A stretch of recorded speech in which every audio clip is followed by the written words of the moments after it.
Good afternoon, class. Hello. Welcome to our BENLAC class. Get yourself ready as I take you to the adventure of media literacy with Mom Joey and Mom Junizal. Before we go to the heart of the lesson, may I ask everyone to stand and may we feel the presence of our Almighty God. Together, we pray. Lord, we thank you for everyone who is here today. Thank you that each one of us is special and loved by you. Today, we give all the things that we will learn together. Help us to understand everything that we see and hear. And may we enjoy being together and learning more about this beautiful world. In Jesus' name, we pray. Amen. Please, before you sit, may everyone pick up some pieces of paper under your chair. Thank you, everyone. Now, please be seated. Let's check the attendance first. Instead, you will say present. You will say your favorite phrases of your favorite song. For example, Miss Boliano. Instead, she will say present. She will say, hindi ako laruan na iyong iiwan. Okay, class, are you ready? Very good. Let's start with Miss Alzaga. And lastly, Miss Savaria. Very good. No one is absent today. For us to have an effective learning classroom, please remember these three rules. Number one, listen to your teachers and classmates when they are talking. Number two, raise your hand when you speak or ask. Lastly, do your best. May I ask anyone what was our last topic? Yes, Miss Arevalo. Very good.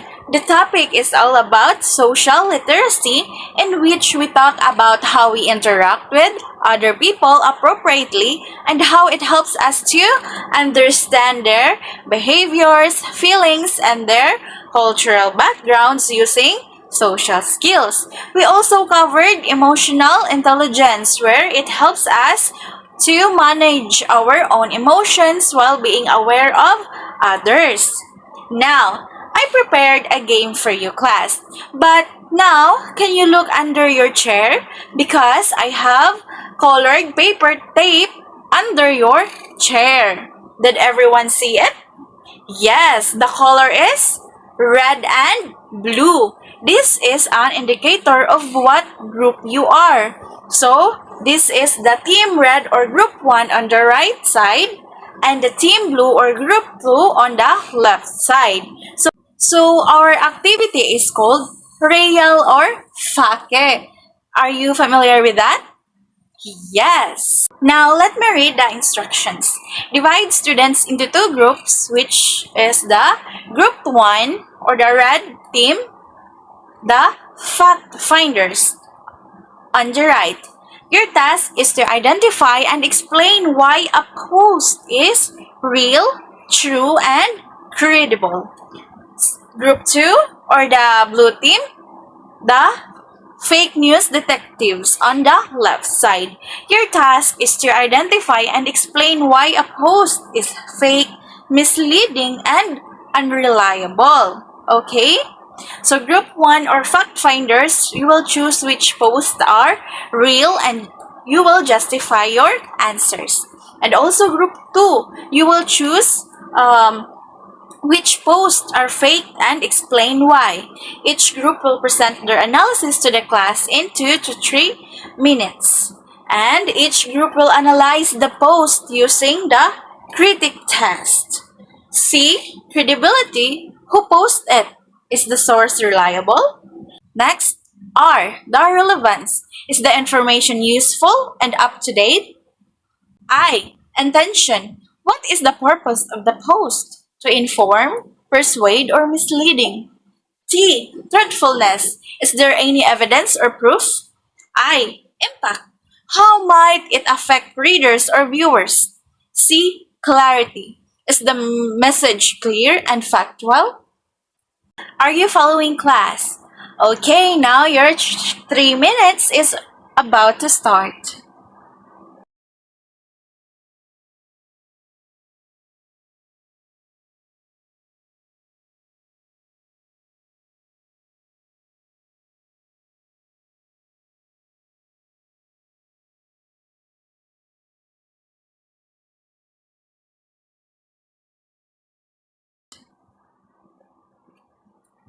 Very nice presentation, fact finders and fake news detectives. How was the activity? How did you determine whether a post was real or fake? Yes, very good by knowing who posted it, whether it is a good and credible sources. What clues help you decide? Very good. Not all badge accounts are reliable, so you must know the purpose and factual of the accounts, right? Who posted? Okay. What can we learn about being responsible social media users? Yes, we must analyze and evaluate the post whether it is fake or not. So now, do you have an idea what will be our topic right now? Yes, the media literacy.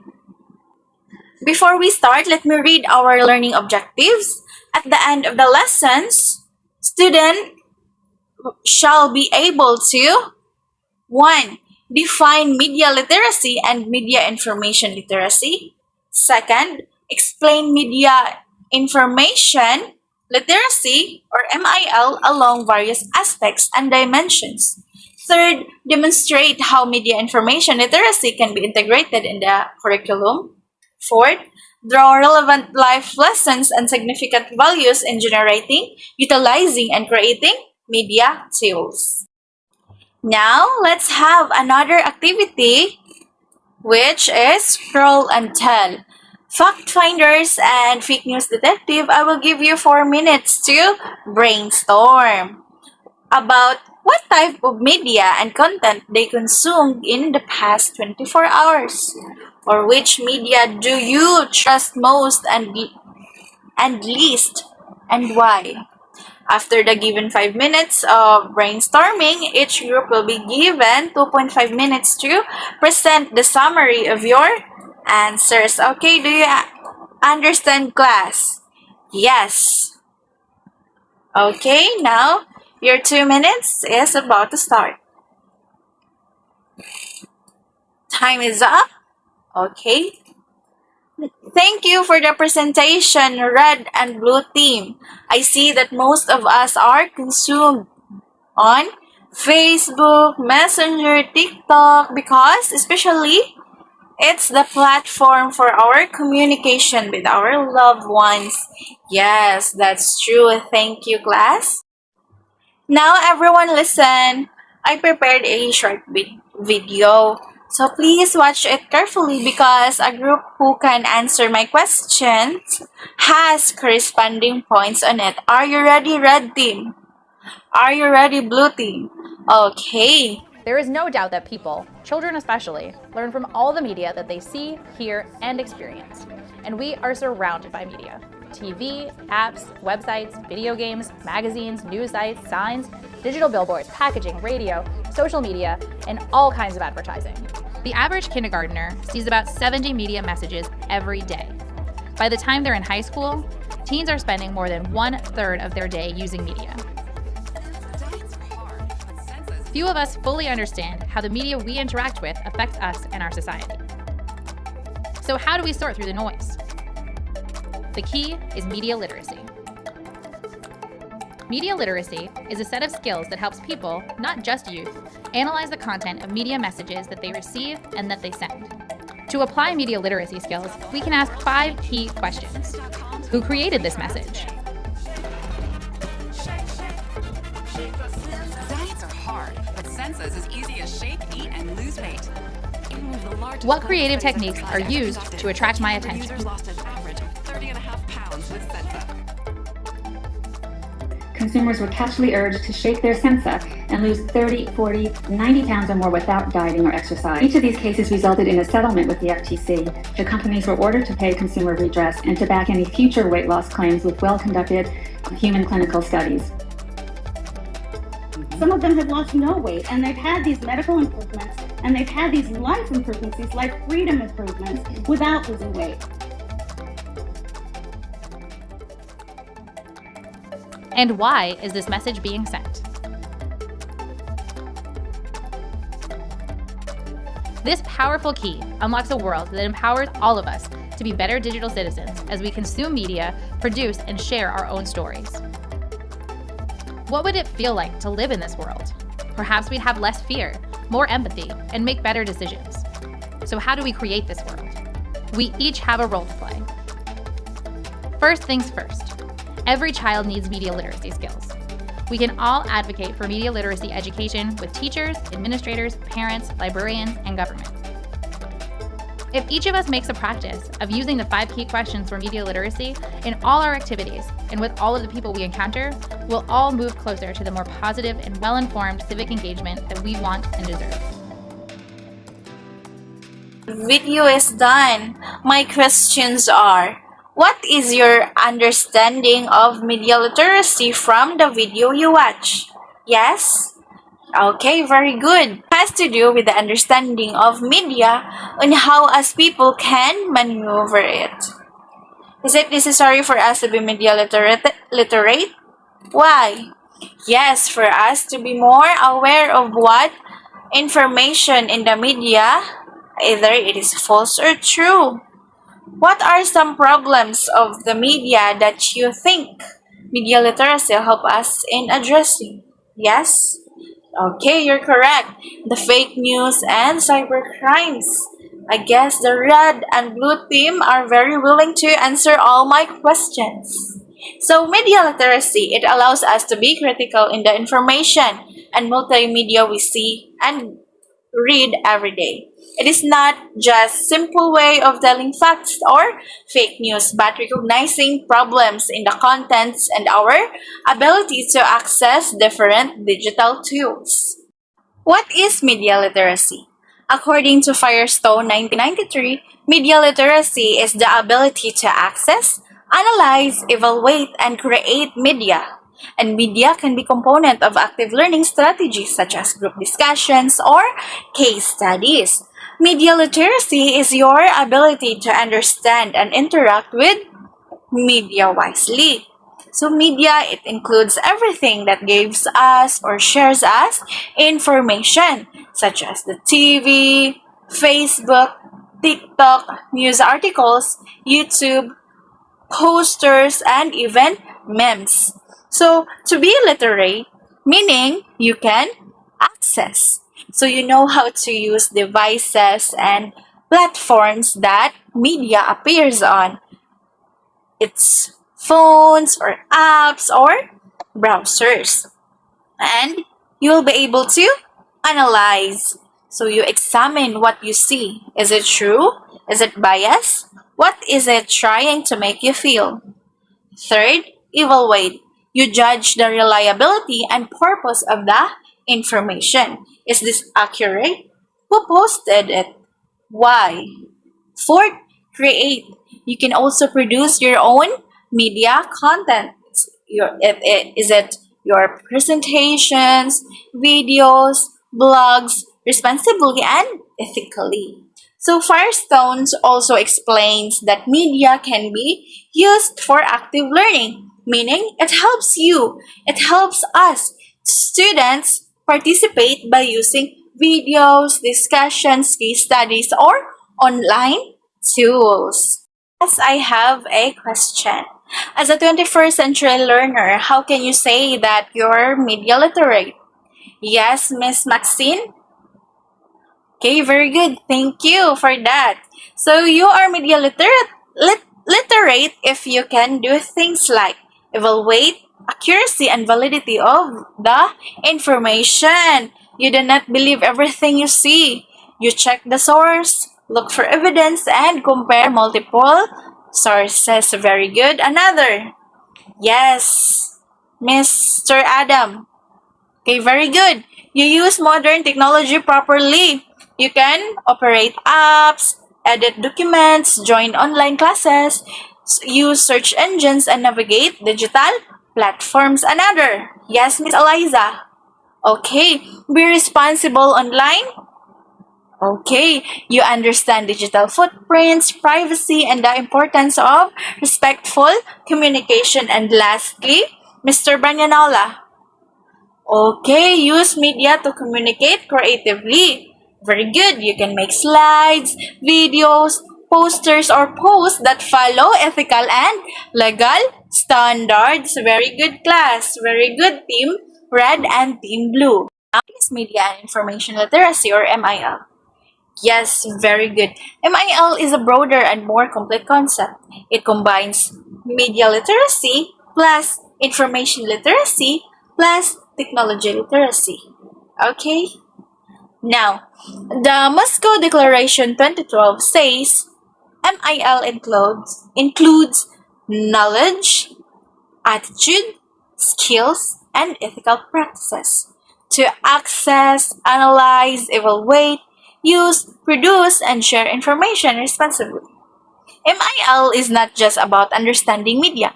It also includes how to search information properly, how to judge online sources, is it real or is it credible?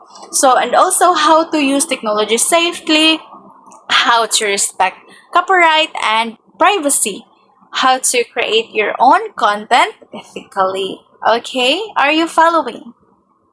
Okay, very good. MIL. So there are three aspects of MIL. So let's start with technical skills. It involves the ability to access and use computers, mobile, and other technical devices that offer media and information content. So these are the hands-on abilities like using smartphones, laptops, tablets, like navigating apps like Google, Word, Canva, YouTube, using search engines effectively, connecting to Wi-Fi, managing files, using email, basic troubleshooting. So MIL starts with being able to use the tools that deliver information. Second, critical attitudes. Creating new kinds of media content, encouraging self-determination, and increase individual chances for participation. That's according to BAC 1996. So critical attitudes, this focuses on mindset and reflection such as questioning the intention behind media, being aware of manipulations or biases, having the confidence to create your own media, using media for self-expression and participation. Examples, vlogs, blogs, campaigns. So it is about not being a passive media consumer but becoming an active, empowered communicator. Facts about media and ICT.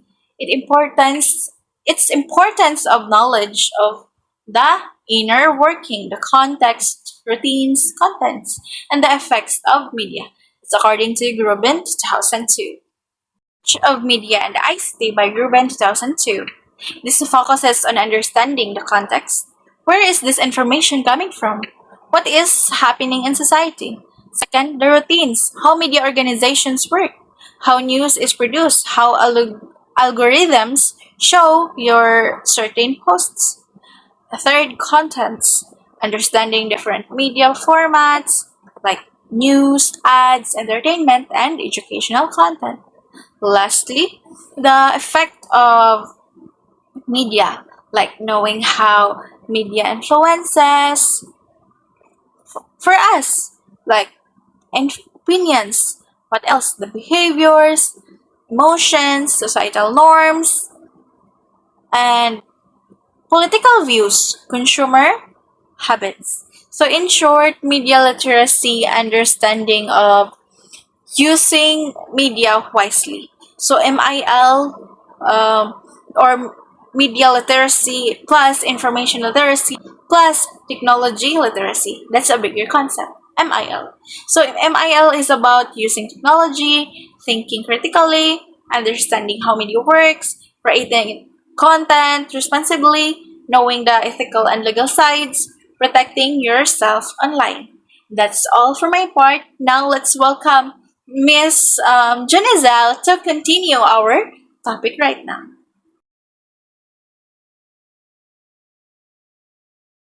So, thank you, Teacher Joey, for the very comprehensive discussion on the media literacy and the media information literacy as well as its aspects. So let us now move on to the 7 dimensions of media and information literacy. So these 7 dimensions are essential in achieving the media and information literacy. So for the first dimension, we have the tool literacy. So from the word itself, no, it's the ability of an individual or a person to use technological and digital tools.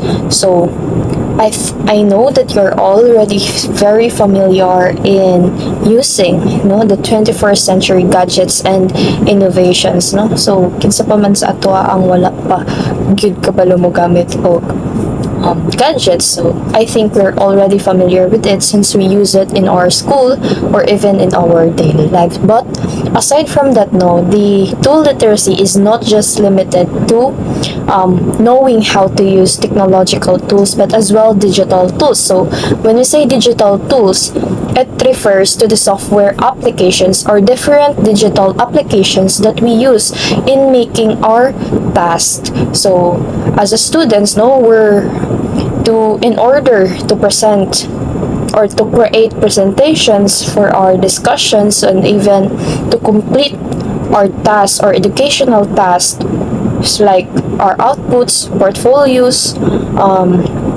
projects. So we use in order to be more creative, we use different software applications or digital tools just like Canva, Google Docs, and many more. So aside from those that I have mentioned, as a students, what are the other digital tools or software applications that you use in creating your projects, or do you have any experience in creating a more innovative, I know, can anyone share your experience in creating a podcast? It is one of the projects or the task activity that was given to you as being part of the 21st century education. Okay, anyone who would like to share their experience? Yes, Mr. Berninola. Okay, so how about you, Miss Mangko?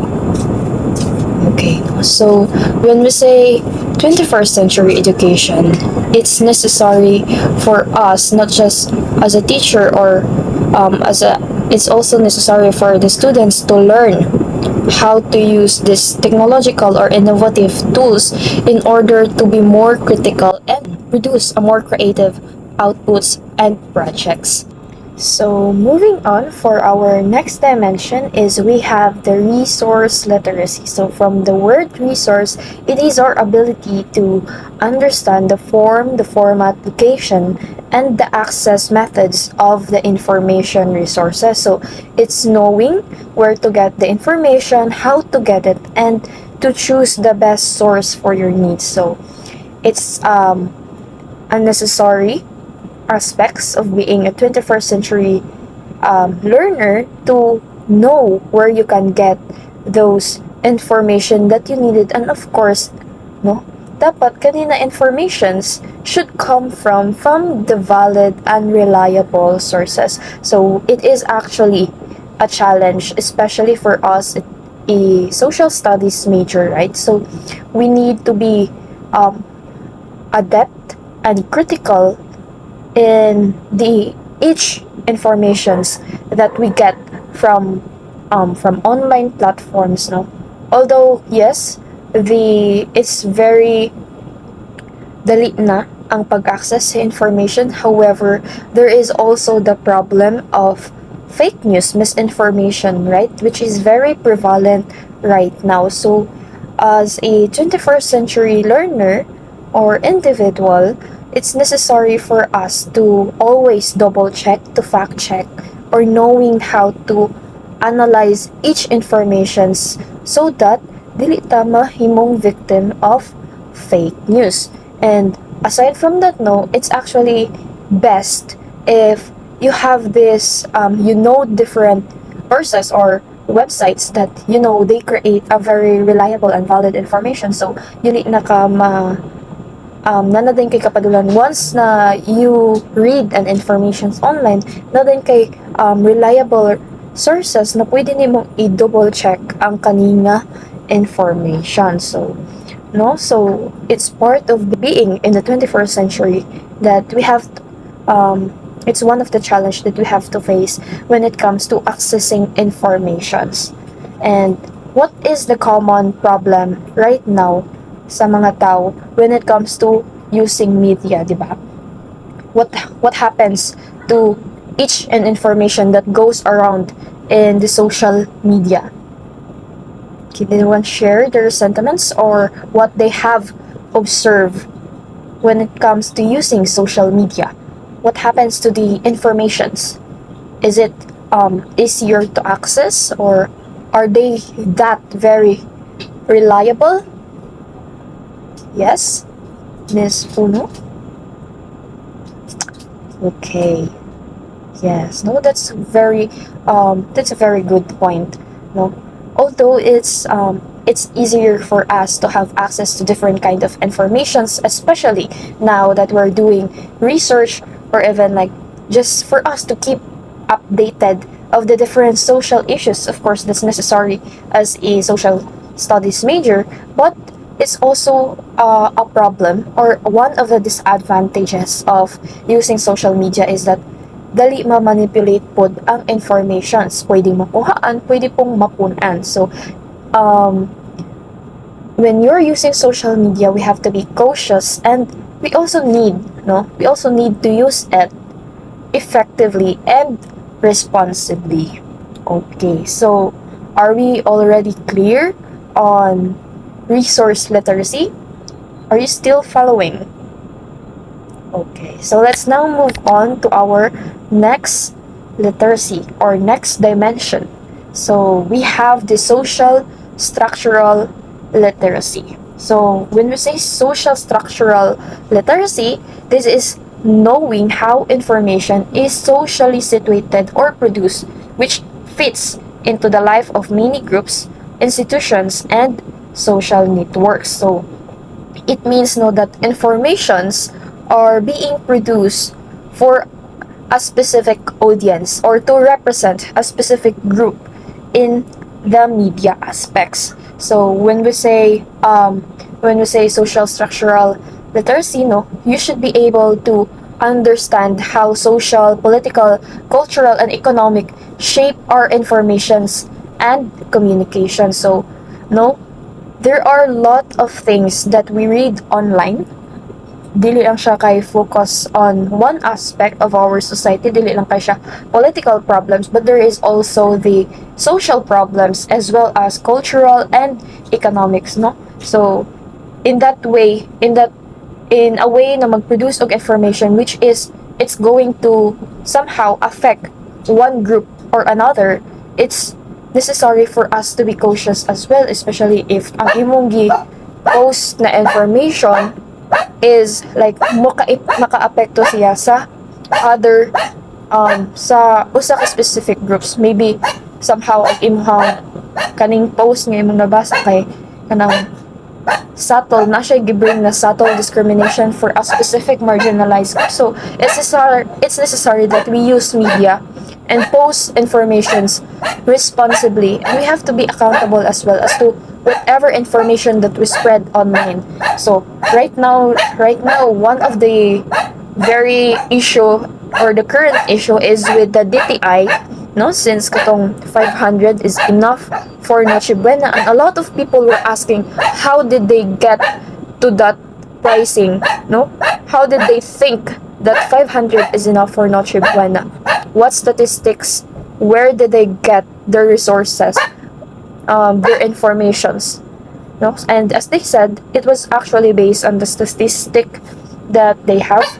However, many are still questioning because, or it's actually they are criticizing the DTI for not knowing, or they are so far from the reality because they do not know the situations of lots of Filipino right now. And I think telling them that 500 is enough for Noche Buena is such an insult, So maong gubot kay ang media karon to this current issue. So having a social structural literacy, it actually means that you are able to spot biases, discriminations, and propaganda, as well as a specific representation from all the informations that you have read or being posted online. So, are you still following?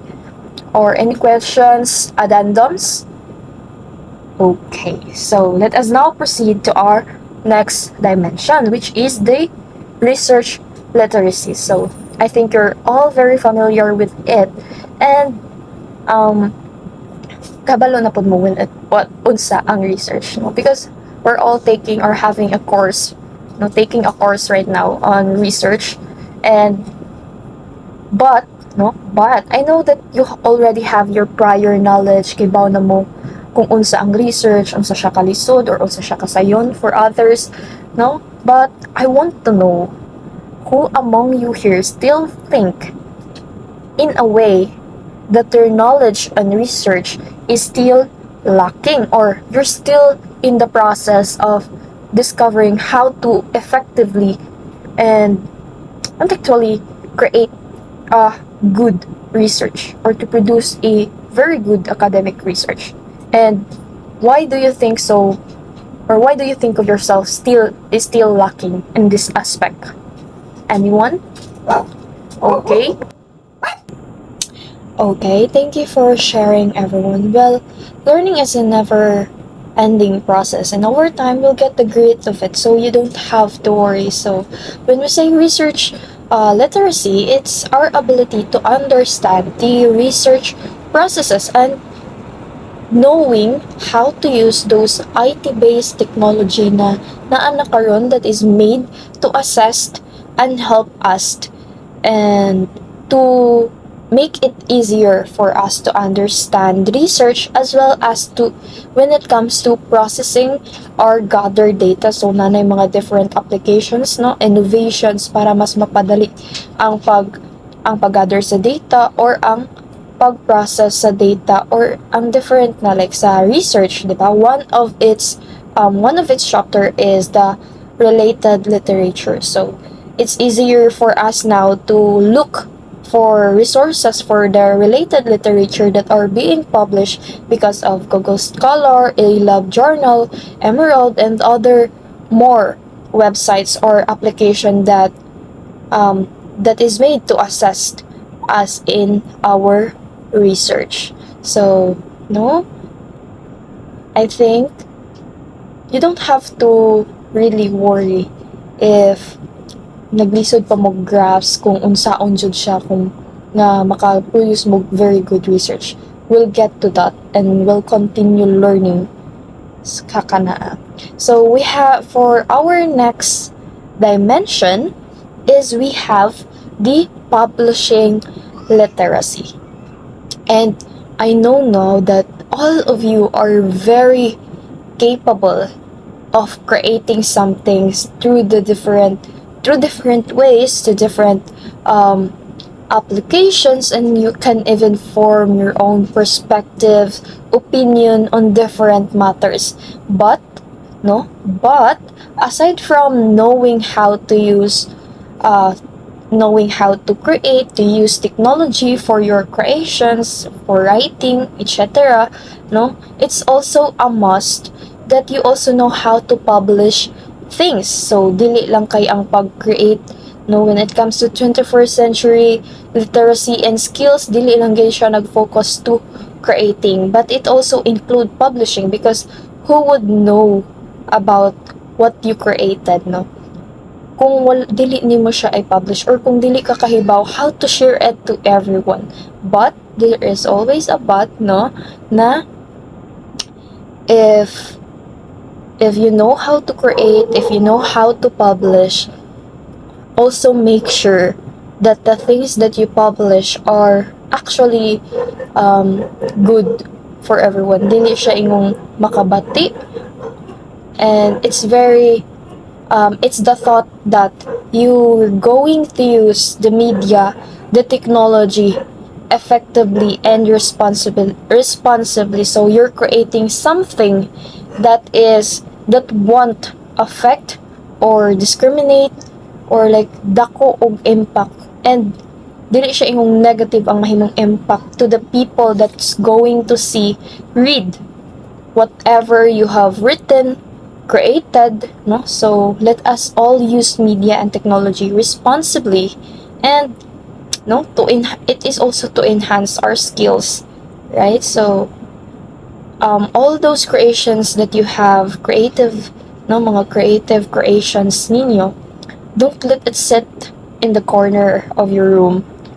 Make sure nga ma-publish ninyo, ma-share po ninyo, let the world see how capable you are, no?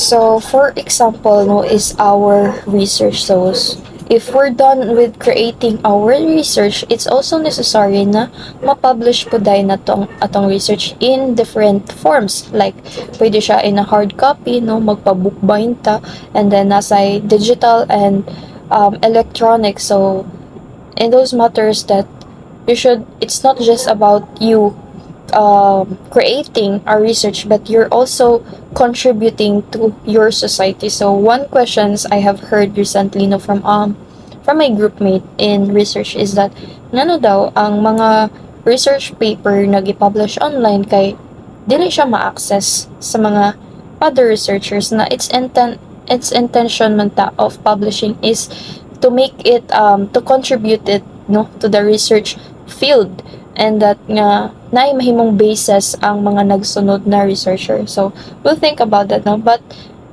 we couldn't deny really that publishing those works, their journals and different informations, kay it's really a big help to the community, no, for their own respective research, and then for their studies as well sa ilang education. So if you think na wala ra ang imuhang gipang buhat, no, let the world or let others see that, and sila na yung mag-base kung whether it's helpful or not, no. But lagi, we have to always remind ourselves na ang ato sang ipang share or ipang publish online kay kayang makonsider pod nato nga good, diba? Good creations siya. Dili siya makabati, dili siya negative og impact. So that's it for the publishing literacy. So moving on to our next dimension is we have the emerging technology literacy. So it's the ability to adopt, evaluate, and use emerging technology or emerging innovative in information technology. So when you say emerging, no, we could base it to our technology right now. There is always a constant improvement, development, and as time goes by, na yung mga bago nga mga innovations na ma-produce na pod, no, mas mo develop pa more. Kung para na to very advanced na kay karon, maybe in the more future mas mo advanced pa jud siya. And being or having this literacy or the emerging technology literacy, kay dili ka ingong mabiya, right? Because you have the ability or you're able to adapt to the different changes, especially sa mga technological advancement. So you're able to adapt, you're able to evaluate the functions of this technology, and whether ma-analyze pud nimo if whether good ba siya gamiton or dili, or kung unsa ang iyang contribution, dako ba ni siya kanang mahimong dako ba ni siya impact to create a sudden change in our society right now, no? So it's necessary for us, especially the 21st century, with the 21st century education, diba? So ang curriculum mas gi-align kung unsa ang gikinahanglan sa society nga maoy katunon sa mga estudyante. So the students should be able to compete globally. So in that way, dapat na pud ma-build or ma-enhance or ma-develop pud ni nga skills sa or ability sa atong mga students. So it's us, future teachers, it's our responsibility to shape or to assess them in developing these skills. Kay of course, right now, diba, there are other generations that are still having a hard time to adapt with the changes sa mga technology na to. Ang uban kay dili na lang mo adapt, they would like to just stay where they are. And sometimes we have a wordings pagay as a Gen Z, no, napagay wordings na we call them mga boomers, no. Those are very people na mga against kay sa changes, especially sa AI, but they have their point man po. So we have to be critical as well. Ma-evaluate po nato kung unsay impact na i-bring aning bag-o nga technology, whether it's what are the advantages, what are the disadvantages. And but basically in a way pod nga ni-adapt ta, right? But it's always about knowing how to use things responsibly, diba?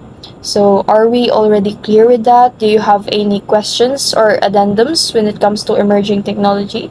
Yes, do you want to share your experiences of how are you trying, or how did you adopt to the changes in our technology? No, kay before pa yan, wala pa galit tay Canva, diba? Wala pa na nga mga applications, dili pa kay grabe ang social media, but karon daghan na kay mga nahimong websites and applications na ginagamit nato. So how did you adapt to these changes? Would like to share? Yes, miss? Okay, so thank you for sharing your experiences. So, in a way pod, no, since no na-share na ninyo, ngayon na kung yun sa ninyo pag-adapt, how do you think pod? Do you think there is a big difference between Gen Z and the previous generation in a way of adapting to the changes in our technology? Yes, that is correct, no? So most of the kids right now could easily adopt to the technology or the changes in our technology because, as a matter of fact, right, na kanang mas exposed sila, kadalihok nila is, or kanang at a young age pa lang daan kay exposed na sila sa technology, sa mga gadgets, no, like nagay gitawag na iPad kid. But comparing it to the previous generation, wala pa man gud nag-exist na mga gadgets, na mga technology. So dili pa gyud ta kaingon nga kanang madali sa ilaha because they were not that exposed. So since sa pag-abot ani nga mga technology, sa mga innovations, kay they would try to adapt man gud by slowly learning the functions, by slowly learning kung unsaon siya paggamit. And we have to understand that naman po yung mga butang before na kita pod maglisod tag-adapt, right? So I think we're already clear with the emerging technology literacy. So let us now move on to our last dimension, which is the critical literacy. And critical literacy actually covers, no, murag a whole, gi-cover na niya ang whole. So this is the ability to evaluate intellectually, or to evaluate critically the intellectual, the human, the social strength, the weaknesses, potential, and limits, as well as the benefits and cost of information technology.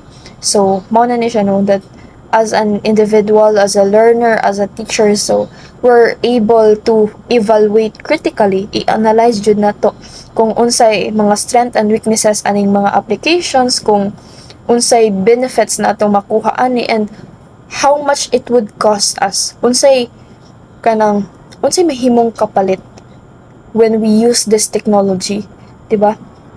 Right now kay there's the problem, no, since mas ni grabe ang pag-use of AI, so there is a pros na, pero napoy mga cons na ni emerge.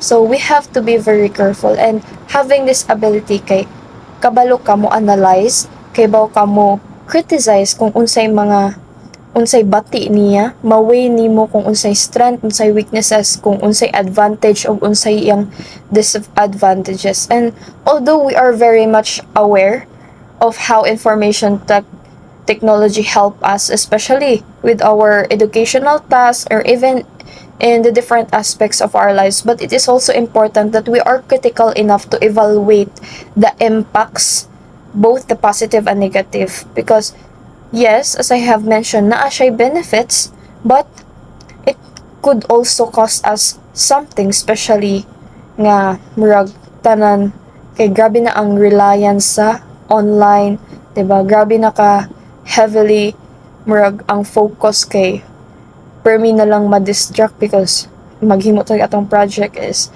ma-distract na pud ta to get our phones, use our phones, and then scroll online, di ba? So we have to be very critical nga madiscipline po natong atong selves kung hantud asa ra pud ang atong gamiton. And no, as I've already gibalik-balik na nako, no, it's about using information and technology effectively, no, with accountability and responsibly. So that's the 7 dimensions of media and information literacy. So could you recall the 7 dimensions of media and information literacy? We have the tool literacy, the resource literacy, the social structural literacy, and then the research literacy, followed by the publishing literacy, and then the emerging technology literacy, and last is the critical literacy. So from those, since you've learned the different dimensions of the media and information literacy, so no, from our discussion, what do you think? Or as a student and a future teacher, what do you think, or how would you integrate media and information literacy to your future lessons? No? How would you help or assess your students in building those ability or skills by integrating into your lessons? Okay, so good answers, everyone. So as a future teacher in the 21st century, it is important that as a teacher, not just as a learner, but as also as a future teacher, you've developed the skills so you can integrate it to your future lessons that would also aim to help your students develop the skills. And through these activities, through activities and applications in media and information literacy, if you apply the application of media in your discussions, you can let your student evaluate the media and those informations na imong gi-share sa ilaha. And aside from that, you could also provide them or give them some reliable sources na imong mga nahibawan para mas maka-evaluate po sila klaro if those sources or na sila kanang mabhimong basis reference sa ilang mga informations. And aside from those, right, you could also let them, aside from activities, you could also let them create some educational tasks, projects through with the integrations of media and information, because there are actually a lot of ways to integrate media and information literacy, not just of this being a subject, no, kay in grade 11, I guess, no, if you still remember sa inyong grade 11 or even grade 10, kay na naman tayo ICT. But in more ways pa jud, no, pwede na tong ma-integrate ang MIL to every subjects or disciplines in a subtle way. Pwede siyang mahulog as the hidden curriculum. Do you agree? Okay, so wala na ba yung mga questions? Addendums? Okay, so let us all clap for ourselves, and it seems that you have really understood our lessons and have formulated your own realization. And to test your understanding, I have here a short activity. So with the same 2 groups earlier, I want you to create a simple activity proposal that is applicable for the subjects that you are assigned to. And this activity should be creative and should be in a way nga ma-integrate ani nga activity ang media. Like there's an integrations of media platforms and applications. Klaro ra ba? Okay, so for group 1, no, the subjects nga ma-assign sa inyo is the science and math, and for the group 2 is English and social study. So if you are confused, isa ra ka activity proposal ang buhaton, but it should be applicable to these 2 subjects. If you still remember the discussions of nilang Sir Perez, no, about the connecting two subjects to avoid the or to limit or to lessen the compartmentalization. So inana siya ang mahitabo. Usa ra ka activity but should be applicable to two subjects, and it should be an activity where students could integrate the use of media platforms and applications. Okay, so you have 5 minutes to do or to create your activity proposal. And after that, you're going to present it in front, and you will be given time to present it in front.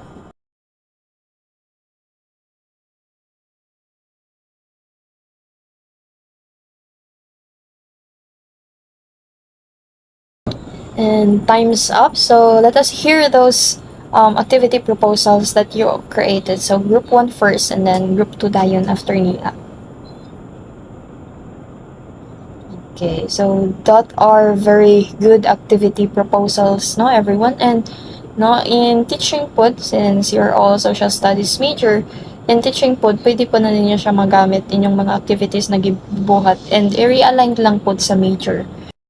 And since I think you've really understood our lesson in today's discussion, no, let's have our assessment. So I'm going to send you the link for our assessment or quiz in the GC, so kindly check it out, no. So this is in the Wayground website nga akong gi-create. I would send you the code as well as the link, so para ma-open na ninyo, and you have 10 minutes to answer the assessment. Okay, so you may start answering now if ma-open na ninyo ang link. Okay, so since you're all done, for your assignments is you are going to interview a family member and ask them how they check online information, and then summarize your findings. So ang inyong findings is may isuwat ninyo dito sa inyong activity notebook, and this will be your rubrics or the criteria for your assignment. So, i-read lang na ninyo, and I will also send it to your GC.